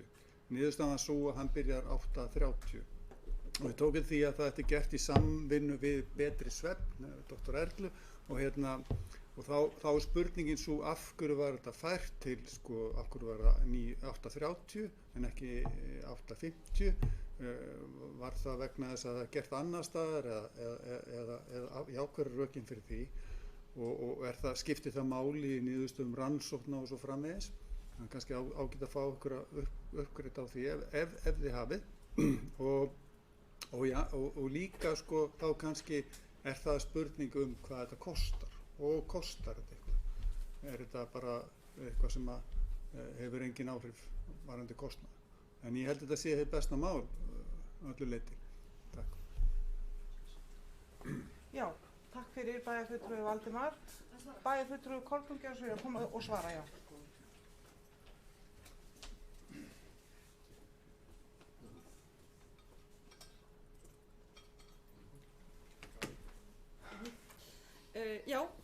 Svara þessu, einmitt, óskin var 8:50 en sko, nú þarf að, ég er alveg sko á því að það hefði kannski mátt gera það en bara eins og beðið var Þá hefst, þá lýkur, þá er rauninni að heilli kennslustund sleppt. Er það ekki rétt hjá mér, Örlygur? Hann kinkar kolli mín, jú, hann veit þetta, hann kennari, þannig frá og það verður bara klippt af heil kennslustund. En við vitum það náttúrulega líka að sko skólakerfið allt saman, taflan og allt þetta, við ákveðum bara að fara svona hægari sakirnar að hrófla við og ég veit að það er náttúrulega, það er sko þetta hvíslast niður í svo líka ofan í íþróttastarfið og tómstundirnar og allt saman, þannig að með þessu að byrja 8:30 var hróflað sem minnst við öllu kerfinu. Og ég veit til dæmis að taflan í okkar stærsta íþróttafélagi, hún hreyfðist ekki, þetta þarf að gerast allt í samvinnu við alla og þannig að með því að byrja 8:30 þá var breytingin og svona hreyfðist kerfið hið minnsta. En svo getur vel verið að það verði stigin stærri skref næsta haust, ef fólk vill það, ef að niðurstaðan er sú að fólk vill jafnvel byrja seinna, ef við spyrjum það, þá náttúrulega bara verður það skoðað. Varðandi kostnaðinn, að já, það þarf að bæta við skólabílnum, það þarf að bæta í ferðir fyrir skólabílsins, þannig að það er kostnaðurinn. Það var náttúrulega bara sjálfsögðu bara gert og ég held að það sé nú svona, ég held að það sé engin annar kostnaður beinn í þessu, annað en bara, nei, það er bara þessi, en það er ekkert útilokað að það verði ekki farið alveg til 8:50 ef það er vilji foreldra í skólanum. Takk fyrir. Takk fyrir þetta svar og bæjarstjóri Haraldur Sverrisson, við beðum orðið, gjörðu svo vel. Já, takk forseti. Bara langar að vekja athygli á því að kannski í því samhengi að við þekkjum hugtaki stytting vinnutímans. Samið það á kjarasamningum að stytta vinnutíman og það er búið að gera það í þjóðfélaginu. Það er líka búið að stytta vinnutíman hjá þessum nemendum. Það að þeir byrji 8:30 þýðir ekki það að þeir séu að vinna eða innan gæsalappa vinna eru semst í skólanum lengur. Skólatíminn þeirra er jafn langur. Svo komið fyrir innan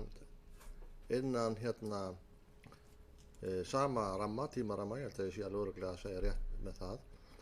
Og það var gert með því að breyta aðeins lengd frímínútna og taka eina frímínútur burtu sem að þótti raun og veru ofaukið. Þannig að við getum líka sagt að þessir þessir nemendur sem eru á unglingastigi, það er búið að stytta vinnutíman hjá þeim með þessu. Takk fyrir. Bæjarfulltrúi Örlygur Helgason, gjörðu svo vel.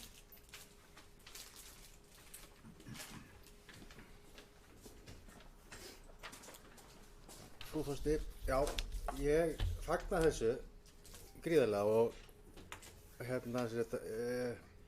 held þetta eftir að koma betur út svona til lengri tíma en nú á snjórinn eftir að koma og þá hvað gerist, nú er ekki mamma og pabbi til að keyra, verður þetta þannig að börnin koma seint eða það er svona eina sem ég er hræddur en það sem ég er að hvað ánægðast með er að sjá morgunmatinn inn í þessu, það er hafragrauturinn. Það er ég held að það er mikil aðsókn í það og mér finnst það frábær nýjung og þannig að aðeins lengri svefn en þá vonandi fara það bara fyrir að sofa og ég veit að nú framtíðarsýn í Hafnarfirði þær byrja skólan kl. 9 og svo kl. 10 í desember þannig að reynist vel þannig að mér hlakkar bara til að sjá hvernig þetta kemur út og ánægði með hafragrautinn. Takk fyrir. Eru fleiri sem að óska eftir að taka til máls þennan lið? svo ekki. Einhverjir aðrir liðir þessari fundargerð? Já, hér er komið merki frá bæjarfulltrúa Stefáni Ómari, gjörðu svo vel. Hvaða númer ertu með þarna? Já, frú forseti, ágætu bæjarfulltrúar og tilheyrendur, það er 5.8. 5.8. Heitir skólastjórnun, leikskólinn Hlíð og Hlaðhamrar. Þetta verður þá efst á listanum. Forseti, með þín leyfi sko, þá bókar fræðslunefnd sem sagt að hún samþykki tillöguna í fyrirliggjandi minnisblaði þetta fyrirkomulag sem lagt til þarna. Ég vek athygli á því að þetta á dagskrá bæjarráðs í fyrramáli, þetta erindi, og ég myndi svona halda að þetta væri starfsmannamál sem fjalli undir sko bæjarráð að fjallum. Þetta er svo sem pirrar mig ekkert neitt sérstaklega sem gerir þarna samþykkt, en þó svona ég velti vöngum yfir því hvort það er rétt á þessu stigi að fræðslunefndin sé að samþykja þetta, vegna þess að ég held að sé bæjarráð sem fari með starfsmannamálin þarna, og það sé svona áferða fallegara að það sé bæjarráð sem að fjalli þetta allavega fyrst og sjáum hver niðurstaðan verður þá þar. Þannig ég er svona bara vek athygli á þessu forseti, það var nú ekki annað. Takk. Já, undir þessu máli, já. Gjörðu svo vel, bæjarfulltrúi Kolbrún, kemur upp undir máli nr. 8 líka. Já, takk forseti, einmitt undir þessum lið að þá sem sagt, þegar við vorum að bóka þessa niðurstöðu, þá hringdu við í bæjarlögmanninn.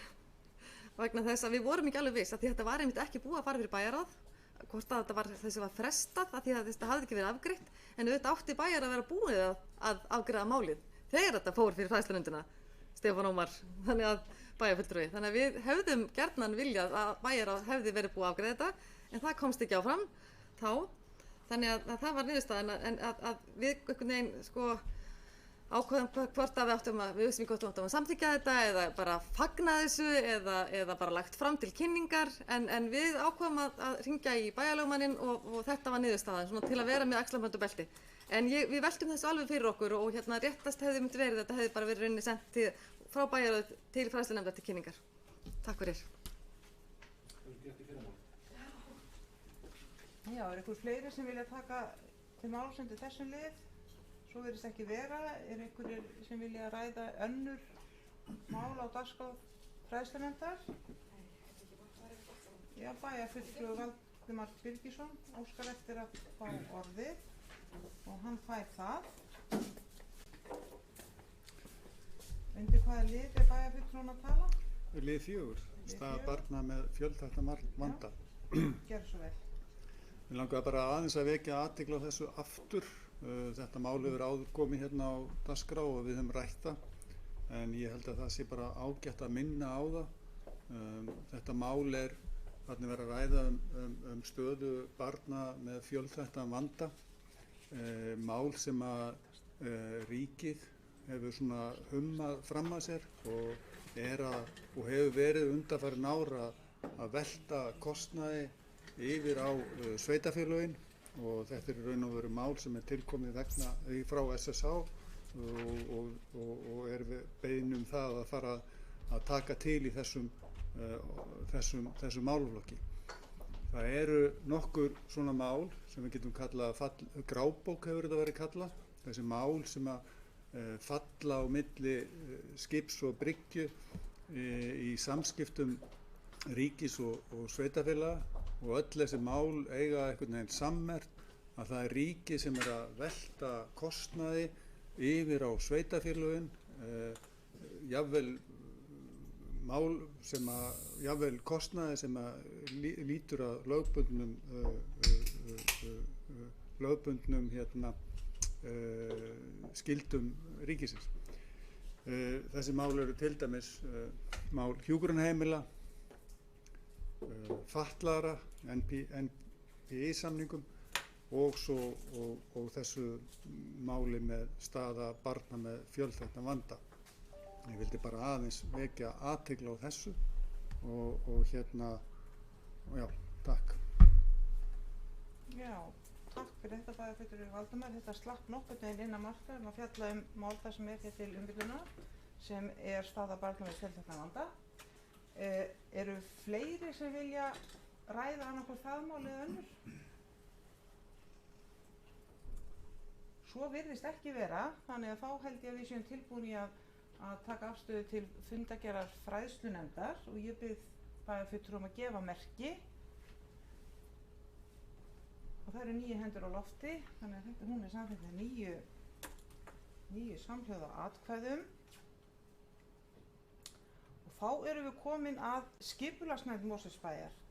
Það 548. fundur skipulagsnefndar og hann var haldinn 27. ágúst og þar voru 10 mál á dagskrá, 7 til afgreiðslu og 3 fundargerðir byggingarfulltrúa og skipulagsfulltrúa til kynningar. Af þeim 7 málum sem voru til afgreiðslu var 3 frestað, númer 3, 4 og 5. Auðvitað fólki frjálst að taka til málstæðar en ég bara vil benda á að þessum málum frestað og verða þá tekin væntanlega fyrir á næsta fundi skipulagsnefndar. En orðið laust fundargerð skipulagsnefndar. Bæjarfulltrúi Stefán Ómar Jónsson óskar eftir að fá orðið. Gjörðu svo vel, Stefán Ómar. Þú ert að tala undir hvaða máli? Takk fyrir, frú forseti. Það fyrsta málið. Já, takk. Ágætu bæjarfulltrúar og tilheyrendur. Já, bara rétt örstutt í sambandi við fyrsta málið að ég vakti athygli á því, forseti, á þessum fundi að það orðið eigendaskipti á landinu. Við erum núna í stjórnkerfinu okkar að fjalla sem sagt eins og það heitir Óskar Landeyjar og þetta allt saman og þegar ég áttaði mig á því að það væri orðin sem sagt eigendaskipti að landinu þá finnst mér kannski eðlilegt að það sé gert með einhverjum formlegum hætti. Ég ekkert að segja að það megi ekki vera eigendaskipti að landinu en ég tel þá að það eigi að upplýsa það vegna þess að það búið að fara fram eitthvað samstarf sem sagt Mosfellsbæjar og Landeyjar og svo kemur nýr aðili að landinu og ég vil hafa það bara á hreinu að hann gangi þá inn í það sem búið að gera og Mosfellsbæjar samþykki að vinna með honum þá áfram í þessu.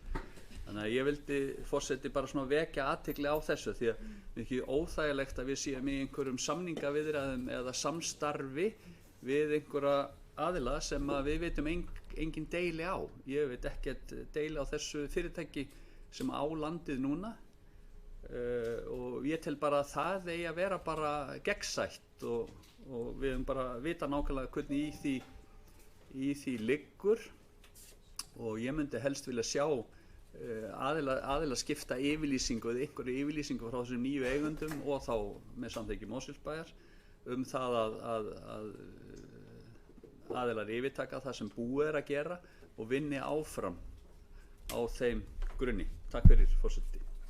Já, þá óskað eftir að taka til máls bæjarstjóri Haraldur Sverrisson, gjörðu svo vel.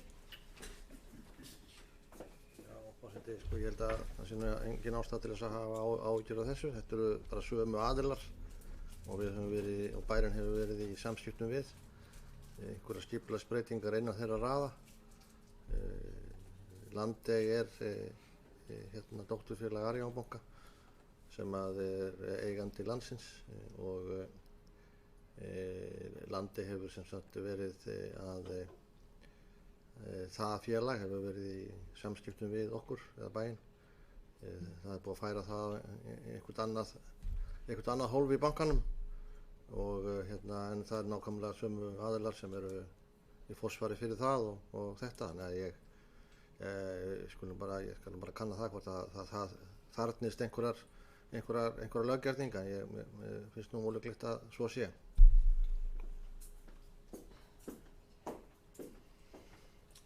Stefán. Forseti, bara svo ég segja að það engi landið hefur ekki gengið kaupum og sölum, það sé engin misskilningur það. Bæjarfulltrúi Stefán Ómar hefur óskað eftir að koma upp og tala öðru sinni. Já, frú forseti, ágætu bæjarfulltrúar og tilheyrendur. Já, það blasir bara þannig við mér að landið hefur skipt eigendur og ég veit ekki meira. Og ég held að það sé bara, ég fagna því bara, þessar yfirlýsingu bæjarstjóri hann ætla bara að ganga eftir því að þetta sé með og upplýsi bara það. Ég get ekki séð að sé neitt, það er ekki verið neitt lengdamál í kringum þetta, og ef þetta er einhver svona tæknileg breyting þá bara fínt að vita í hverju hún liggur og fá svona upplýsingar bara það, þannig að við vitum það og umheimurinn viti það, hvernig liggur í málum. Takk. Haraldur, gjörðu svo vel. Forseti, bara svo sem engin misskilningur á það er engin leyndamál um eitt né neitt, þetta né annað. Þá sýnist mér öllu að við höfum lokið umræðu mál númer 1. Eru einhver önnur mál sem bæjarfulltrúar óska eftir að taka upp úr fundargerð skipulagsnefndar frá 27. ágúst? Ég sýnist bæjarfulltrúar önnur kaflinn að skanna fundargerðina en það gefur engin merki, þannig að ég held að við séum bara tilbúin til þess að afgreiða hana og ég bið bæjarfulltrúum að gefa merki samþykki eða synjun. Það er samþykki með nýju handauppréttingum, þannig að hún er samþykkt og þá höfum við lokið yfirferð þessara fundagerða sem hér lágu fyrir. Næst á dagskrá hjá okkur er að taka fyrir almenn erindi og aðeins að finna þetta hérna hjá mér. Eitthvað.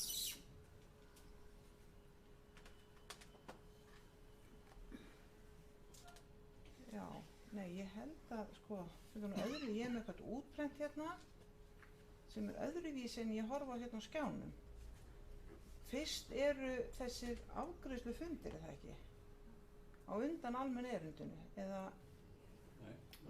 Nei, ok, þetta er rétt hjá mér, alright, já, ég sé þetta núna. Afsakið slettuna.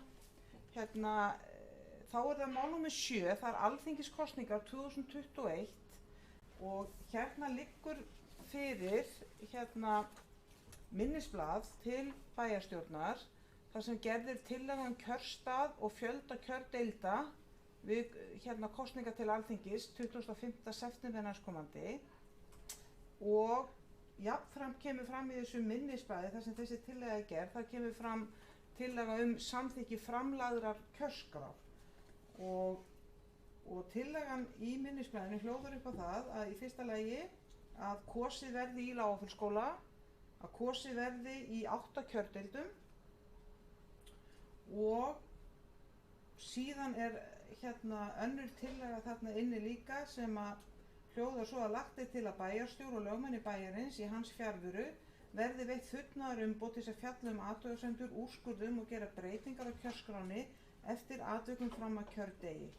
Við erum að samþykkja framlagða kjörskrá, það er það líka sem við erum að gera núna. Við erum að gera mjög margt í einu hérna.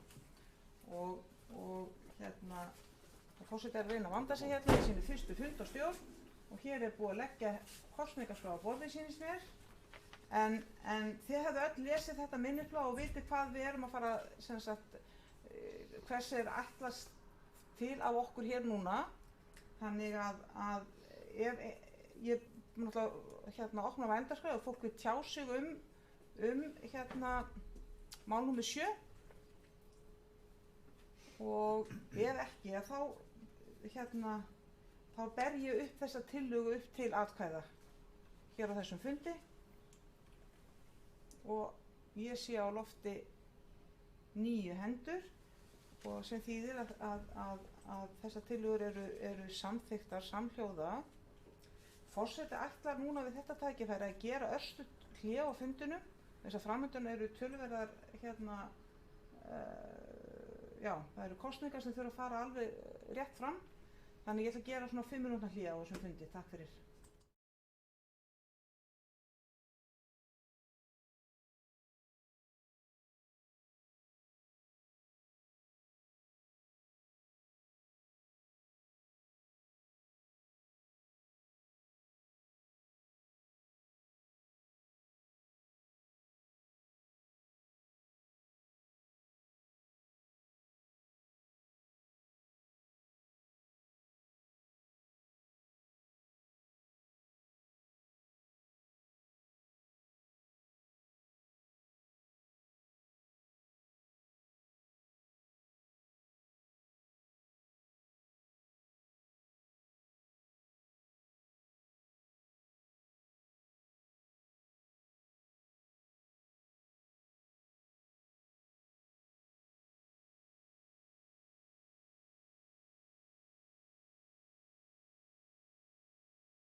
Já, þá hefum við funda nýju, það tókna aðeins úr þessu fundahléi en við erum komin til fundar aftur og við erum komin að mál númer 8 sem er kosning í nefndir og ráð og fyrst hérna er það kosning fulltrúa í undirkjörstjórnir vegna alþingiskosningana 25. september og ég ætla að lesa hér upp hérna smá bókun. Bæjarstjórn samþykki með 9 atkvæðum að kjósa aðila í undirkjörstjórn vegna kosninga til Alþingis sem fram fara laugardaginn 25. september 2021 í samræmi við fyrirliggjandi tillögu. Bæjarstjórn veiti bæjarráði umboð til að kjósa fulltrúa í undirkjörstjórnum vegna forfella núverandi fulltrúa eftir því sem þörf krefur fram að kjördegi. Og nú les ég upp nöfn þeirra sem að bæjarstjórn hefur komið sér saman að kjósa í undirkjörstjórnir. Og það er kjördeild 1, Ásta Sólía Haraldsdóttir, Birta Rut Rúnarsdóttir, Rafn Hafberg Guðlaugsson og til vara Andri Már Guðmundsson, Þóra Sigurþórsdóttir og Finnbogi Rútur Hálfdanarson.